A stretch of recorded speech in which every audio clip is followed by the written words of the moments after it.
Hello friends, welcome to our channel. Let's start our story telling with art of ముకులు video. ఈరోజు రాధ మరియు వెంకీ ప్రేమ కథలో ఏం జరుగుతుందో ఈ వీడియోలో తెలుసుకుందాం. ఇక రాధ మాత్రం సత్యనారాయణ వ్రతంకి నేను కూర్చోను, నాకు ఇష్టం లేదనేసి చెప్పి ఇక రూమ్లోకి వస్తుంది. ఇక వచ్చి తను వాళ్ళ అత్తమ్మ అన్న మాటలన్నిటినీ కూడా గుర్తు తెచ్చుకుంటూ ఇక ఆలోచిస్తూ ఉండగా అంతలో విక్కీ అక్కడికి వస్తాడు. అసలు నీకు సత్యనారాయణ వ్రతం చేయడానికి ఏం ప్రాబ్లం నీకు? మన పెళ్ళి ఎలాగో చూడలేకపోయారు, కనీసం ఈ ముచ్చట కూడా వాళ్ళకి తీర్చకుండా ఉండాలా నేను? మా అమ్మ వాళ్ళ కోసమైనా ఆలోచించలేవా? అయినా నువ్వు అసలు అంత పెద్ద కాంట్రాక్ట్ మ్యారేజ్కి ఒప్పుకున్నప్పుడు, పెళ్ళే జరిగినప్పుడు ఈ వ్రతం చేయడానికి నీకేం ప్రాబ్లం అనేసి విక్కీ అడుగుతూ ఉంటే, సత్యనారాయణ వ్రతం అంటే మామూలు వ్రతం కాదు. అది వ్రతం చేసిన వాళ్ళు దంపతులు 7 జన్మలకు ఒకటే అవుతారు.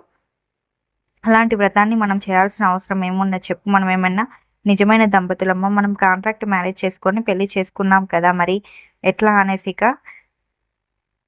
అదా అనగానే ఇక రాధ మాటలకి విక్కీ మాత్రం, ఓహో నీ ప్రాబ్లం అదా, నువ్వు అంతగానం ఏం టెన్షన్ పడకు, మనమేం నిజమైన భార్యాభర్తలం అవ్వగాము, ఒక 1 year అవ్వగానే మనం ఎట్టోళ్ళమాట విడిపోతాము అనేసి కారణంతో ఇక రాధ మాత్రం, నిన్ను నమ్మితే ఇక నా బతుకైపోయినట్టే, ఇప్పటికే నేను పెళ్ళి మరియు వ్రతం దాకా వచ్చాను, ఇక రాను రాను పిల్లలు అంటారు, పిల్లలు కనిస్తావా అప్పుడు కూడా అనేసి రాధ అనగానే, ఎక్కువ మాట్లాడకు, ఇప్పుడు అలాంటివి ఏం జరగవు, నువ్వు అక్కడకి ఏం ఎక్స్పెక్టేషన్స్ పెట్టుకోకు అనేసి అనడంతో ఇక విక్కీ మాటలకి ఇక రాధ మాత్రం ఈ కోపంగా, అవును నాకు తెలుసులే, నువ్వు ఎలాగైనా ఖచ్చితంగా అలాంటివన్నీ కూడా చేస్తావని అనిపిస్తుంది, ఎందుకో నేను చూస్తే అనేసి రాధ అంటూ ఉంటే, ఏం మాట్లాడుతున్నావు, నీకైనా అర్థమవుతుందా?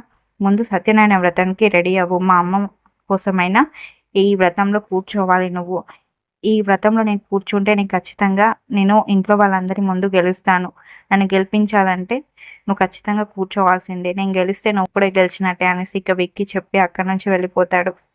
ఇక సత్యనారాయణ వ్రతంకి అన్ని కూడా ఏర్పాట్లు జరుగుతాయి. ఇక సునంద పంతుల దగ్గరికి వెళ్ళి, పంతులు గారు ఏ లోటు లేకుండా అన్ని కూడా మంచిగా చేయండి, ప్రతి ఒక్క సాంప్రదాయాన్ని పాటిస్తూ ప్రతి ఒక్క కార్యాన్ని కూడా కంప్లీట్గా మంచిగా చేయండి అనేసి చెప్పడంతో విక్కీ వాళ్ళ నాన్న మాత్రం, అసలు సునంద నువ్వు పెళ్ళికే ఇంత చేస్తున్నావు, ఈ సత్యనారాయణ వ్రతంకే ఇంత చేస్తున్నావు అంటే పెళ్ళికి ఇంకెంత హడావిడి చేసేవో దానివో అనేసి అనడంతో అక్కడ ఉన్న పంతులు మాత్రం ఒక్కసారిగా ఆశ్చర్యపోతాడు.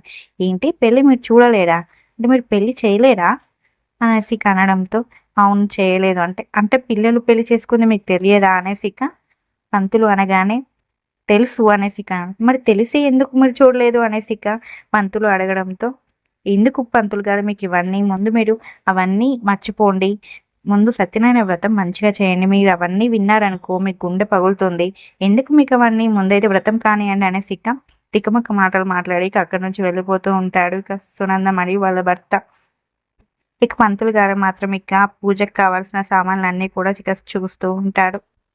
దమయంతి మరియు ప్రియ మాత్రం వ్రతాన్ని ఎలా అడ్డుకోవాలనేసి ఆలోచిస్తూ ఉంటారు.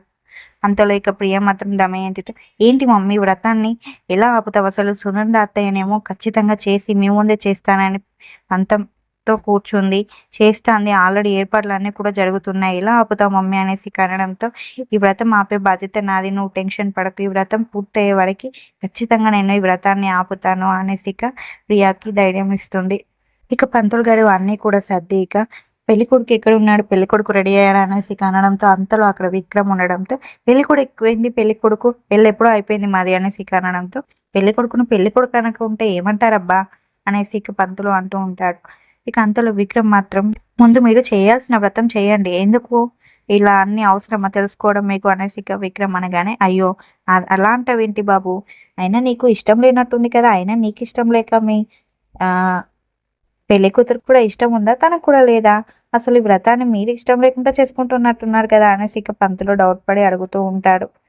అంతలో సునంద బట్టలు పట్టుకొని వస్తుంది. రాగానే లింగాన్ని చూసి విక్రమ్ పక్కన, ఫస్ట్ ఇలాంటి వాళ్ళతో ఫ్రెండ్షిప్ మానేస్తే బాగుండేది, ఇలాంటివన్నీ జరగకుండా ఉండేవనేసి సునంద విక్కీ వాళ్ళ నాన్నతో చెప్తూ ఉంటుంది.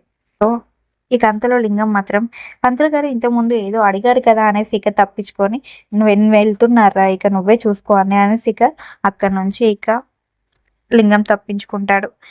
దీంతో విక్రమ్ మాత్రం సైలెంట్గా వెళ్ళిపోతూ ఉండగా అంతలో సునంద, ఆపండి అనేసి వాళ్ళ భర్తకి చెప్తుంది.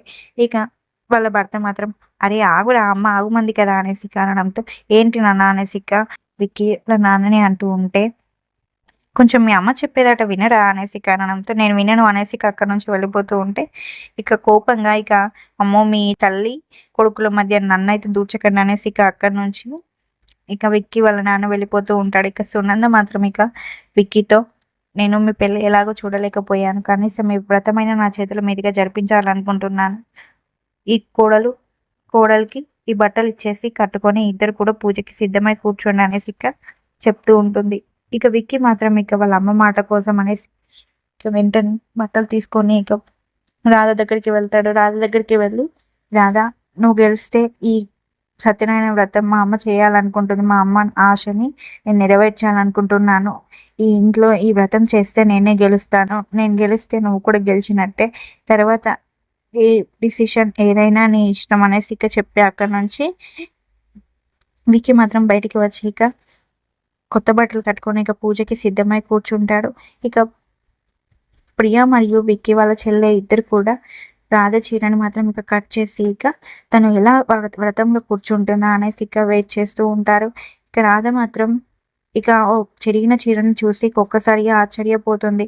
అంతలో ఇక విక్కీ అక్కడికి వస్తాడు. విక్కీ రాగానే ఇక రాధ మాత్రం ఇక సైలెంట్గా ఆ చీరను చూస్తూ ఉండిపోవడంతో, "ఏమైంది రాధ?" అనేసి ఇక అడగడంతో, "చీర చినిగిపోయింది, నేను ఎలా రావాలనుకుంటున్నావు?" అనేసి ఇక అనడంతో, "అవునా?" అనేసి ఇక వేరే చీర కట్టుకొని ఇక అక్కడి నుంచి మళ్ళీ వ్రతానికి రాధ మరియు విక్కీ ఇద్దరు కూడా కిందికి దిగుతారు. Thanks for watching. ఇలాంటి మరెన్నో అప్డేట్స్ కోసం మా ఛానల్ని ఇప్పుడే సబ్స్క్రైబ్ చేసుకోండి.